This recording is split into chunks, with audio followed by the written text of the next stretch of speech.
Hello दोस्तों, आप सभी का स्वागत है आपके अपने यूट्यूब चैनल पर। आज हम बात करने वाले हैं मणिपुर के बारे में। और मणिपुर के बारे में आपको 7 से 8 ऐसे पॉइंट बताए जाएंगे जिससे आपको पता चलेगा भी मणिपुर में क्या चल रहा है और क्यों शुरू हुआ, और उसके बाद में सरकार ने क्या किया। ये सबसे बड़ी बातें होगी इसमें।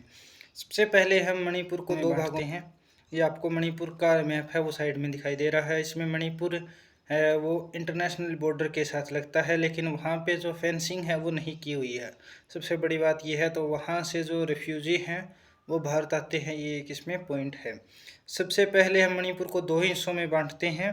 तो अगर मणिपुर को आप दो हिस्सों में बांटेंगे तो एक तो वैली का हिस्सा बनेगा और एक हिल्स का हिस्सा बनेगा। वैली का जो हिस्सा है वो 10% लैंड रखता है और अपने अंदर 90% और 57% पॉपुलेशन है उसमें रहती है। मतलब जो वैली का हिस्सा है उसमें 10% जो क्षेत्र है उसके अंदर 57% जनसंख्या है वो रहती है।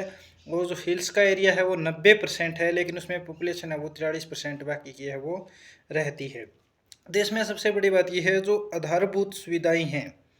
आधारभूत सुविधाएं हैं वो ज़्यादातर वैली के अंदर है, न कि हिल्स के अंदर। ये एक नेचुरल सी बात है और वहाँ पे स्रोत हैं वो बहुत ज़्यादा है। खेती है वो वहाँ पे सबसे अधिक होती है। और जो ये पॉपुलेशन व जो 10% लैंड एरिया है इसमें मैतेई समाज के लोग हैं वो सबसे ज़्यादा। और दूसरा जो 90% लैंड एरिया है फिर हिल्स एरिया है, उसमें अंदर कुकी और नागा लोग हैं वो सबसे ज़्यादा रहते हैं। इस जो अभी जो चल रहा है उसमें मैतेई और कुकी का सबसे बड़ा आपको दिख रहा होगा भी आज के दिन है जो चल रहा है। इसमें सबसे बड़ी बात यह है कि जो हम पॉपुलेशन की बात करते हैं तो जो 40% कुकी और नागा हैं इसमें और 60% है वो मैतेई हैं। सबसे बड़ी बात आपको इनकी डिफरेंस की बात पता चलती होगी। तो इसी कारण से जो यहाँ की असेंबली है उसमें 60 में से 40 सीटें हैं वो मैतेई प्रधान हैं। और लगभग सभी मुख्यमंत्री 2 या 3 मुख्यमंत्रियों को छोड़कर बाकी सभी मुख्यमंत्री हैं वो मैतेई समाज से ही आज तक आए हैं। और जो वर्तमान में है वो पहले कांग्रेस में थे, अब पिछले दिनों से बीजेपी में है। और वर्तमान में जो मुख्यमंत्री हैं वो भी मैतेई समाज से ही मणिपुर में है। ये सबसे बड़ी बात रही। और इसमें सबसे बड़ी बात यह है जो वैली का एरिया है यानी 10% जो एरिया है वहाँ पे सबसे ज़्यादा लोग रहेंगे वो मैतेई वाले रहेंगे। और हिल्स का एरिया है उससे 90 से 95% है वो कुकी या नागा लोग हैं वो रहते हैं। ये इसमें सबसे बड़ी गौर करने की बात है। भी मैतेई लोग हैं वो हिल्स के एरिए में ज़मीन नहीं ले सकते। ये सबसे बड़ी बात है इसके अंदर। जो सबसे बड़ा पेच फंसा है वो इसी के ऊपर फंसा हुआ है। ज़मीन या ये क्यों नहीं ले सकते, क्योंकि कुकी और नागा है वो शेड्यूल टाइप स्टेट या शेड्यूल टाइप कास्ट के अंदर है, वो उनकी गिनती होती है। जबकि मैतेई की इस प्रकार से नहीं होती है। और हिल्स में और इस प्रकार आपको याद होगा अभी 370 के कारण आप कश्मीर में नहीं ले सकते थे, यहाँ पर 371 जैसी धाराएँ हैं उनके कारण यहाँ पर ज़मीन नहीं ले जा सकते। जबकि वैली के अंदर कोई भी ज़मीन है वो ले सकता है। तो मैतेई हैं वो वैली के अंदर ज़मीन ले सकते हैं और सबसे ज़्यादा वहीं रहते हैं। जबकि कुकीज़ हैं वो हिल्स में रहते हैं और हिल्स की ज़मीन उनके पास है, परंतु मैतेई हैं वो हिल्स में ज़मीन नहीं ले सकते। कुकी हैं वो वैली के अंदर ज़मीन ले सकते हैं। ये सबसे बड़ा विवाद है।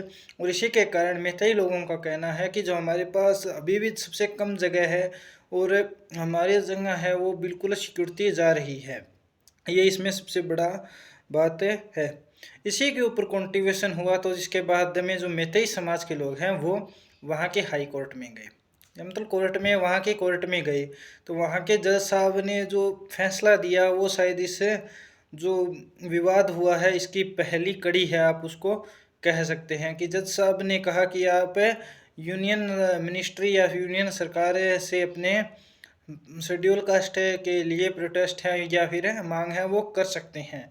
इसके ऊपर जो फैसला आया उसके बाद में हाई कोर्ट ने इसमें इंटरवीन करते हुए सेंटेंस सुनाया कि हाई कोर्ट के इस फैसले के ऊपर सुप्रीम कोर्ट ने फैसला सुनाया कि आप इस प्रकार की स्टेटमेंट है वो जारी ही नहीं कर सकते। मतलब जो एससी कैटेगरी है या फिर जो क्लासिफिकेशन है उसमें कोर्ट कोई वर्डिक्ट है वो दे ही नहीं पाता इस मामले में।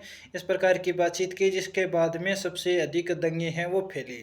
सबसे पहले इसमें जो दंगे फैले उसमें कुकी लोग हैं वो शामिल हुए थे। कुकियों ने सबसे पहले इसमें अपनी कार्रवाई है वो शुरू की।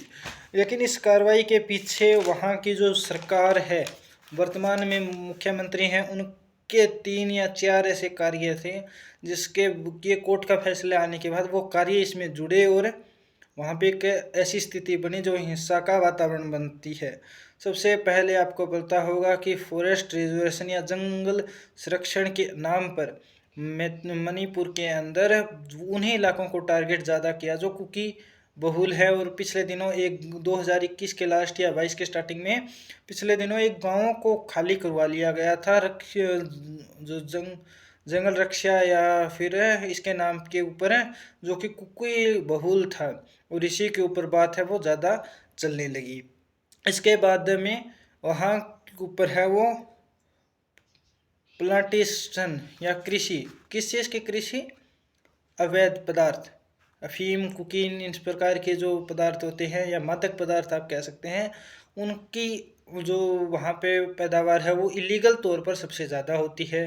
और ये अपना इंटरनेशनल बॉर्डर है, इसी के कारण भी सबसे ज़्यादा इसमें देखने को मिलता है। इस पर भी सरकार ने रोक लगाने का प्रयास किया तो उसमें भी सरकार ये दिखाने में ना या फिर नाकाबिल या फिर जानबूझकर आप कुछ भी कह लीजिए, लेकिन इसमें भी कुकी को ऐसे लगा कि सिर्फ उन्हीं पे अटैक हो रहा है न कि मैतीज पे, कुकी इसी के ऊपर। और तीसरा जो सबसे इम्पोर्टेंट था कि जो इंटरनेशनल दूसरे जो देश लगता है उसके साथ वहाँ के माइग्रेंट कुकी लोग हैं वो मणिपुर, मिजोरम, इन राज्यों में पिछले 2021 के बाद में वहाँ पर गृह युद्ध की स्थिति के कारण इन राज्यों में माइग्रेंट है वो ज़्यादा आने लग गए थे। इसके बाद में मिजोरम की सरकार ने तो उनका स्वागत किया था, लेकिन मणिपुर में वहाँ के सीएम हैं उन्होंने एनआरसी के तर्ज पर एक डॉक्यूमेंट वेरिफिकेशन जैसी कुछ बातें कही थी उस टाइम तो, जिसमें और इंटरनली यह ही मैसेज गया कि कुकी है उन्हीं के ऊपर ये सर्वे है वो सबसे ज़्यादा थोपा जाएगा।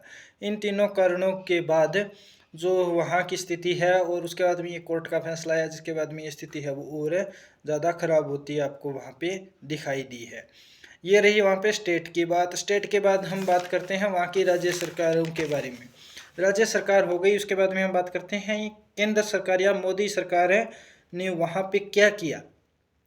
पिछले दिनों याद होगा आपको अमित शाह साहब हैं वो दौरे पर गए थे, लेकिन उस दौरे का कोई शायद ज़मीन पे कोई असर है वो देखने को नहीं मिला। तो सबसे बड़ी बात है चाणक्य नीति यहाँ पर कहाँ गई ये पता नहीं चला। दूसरी बात, जो मोदी साहब हैं उन्होंने पिछले दिनों अभी 5 या 7 दिन पहले 102 या 103वां मन की बात कार्यक्रम किया जिसमें मणिपुर का नाम नहीं था। एक राज्य आपका हिस्सा में जल रहा है उसका नाम भी आप नहीं ले रहे हैं।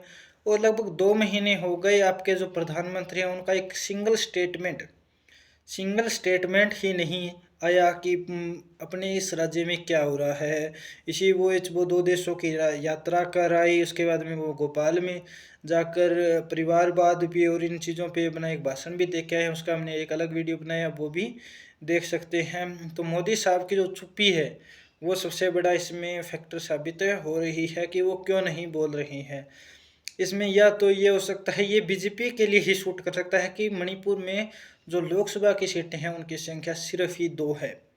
ये बीजेपी के लिए कहा जाता है कि वो चुनाव मशीन की तरह काम करती है, तो ये भी एक कारण हो सकता है। या फिर इससे बड़ा एक कारण हो सकता है अगर मोदी साहब अपील करें और उसका कोई प्रभाव न पड़े तो ये भी हो सकता है कि मोदी साहब की जो छवि है उसमें भी एक डेंट लगने का काम है हो सकता है, जो कर्नाटका के वास्ते अभी कुछ ऐसे ही दिखाई दे रहा है। और सरकार ने अब तक क्या किया है, सरकार ने अभी तक एक द्विपक्षीय या विपक्षीय पार्टियों की बैठक बुलाई थी, उसमें भी विपक्ष में बाद में कांग्रेस ने खास करके वहाँ पे जो वहाँ के पूर्व सीएम थे उन्होंने कहा कि जो कांग्रेस की ओर से थे उन्होंने कहा कि हमें तो बोलने का टाइम ही नहीं मिला है इसमें। और इससे पहले भी विपक्ष में कांग्रेस और अन्य जो सहयोगी दल हैं उन्होंने संयुक्त रूप से मणिपुर में के डेलीगेशन के रूप में आके दिल्ली में बैठे थे कुछ दिनों, जिसमें कि केंद्र सरकार की ओर से न तो गृह मंत्री ने और न ही प्रधानमंत्री ने मिलने का मौका ही नहीं दिया था। आज तक की स्थिति यही है कि मणिपुर में बहुत ही भयंकर स्थिति फिलहाल है। गृह युद्ध है वो बहुत अधिक छिड़ा हुआ दिखाई दे रहा है दोनों समुदायों के बीच में। इसमें जो बीजेपी की कार्यशैली है उस पर बहुत ज़्यादा क्वेश्चन उठे हैं और बीजेपी के एक मंत्री का घर भी इसमें जलाया गया है, ऐसी सूचना पहले भी आई थी। और ये युद्ध गृह युद्ध जैसी स्थिति है वो लगातार बनी हुई है और इस पर सभी की जो निगाह है वो लगी हुई है कि केंद्र सरकार इसमें क्या फैसला लेती है। थैंक यू दोस्तों, ये थी मणिपुर की जो स्टार्टिंग से लेके अब तक की स्थिति, आगे की स्थिति पे ध्यान रखा जाएगा। इसी प्रकार के वीडियो देखने के लिए हमारे चैनल को लाइक करें, सब्सक्राइब करें। धन्यवाद।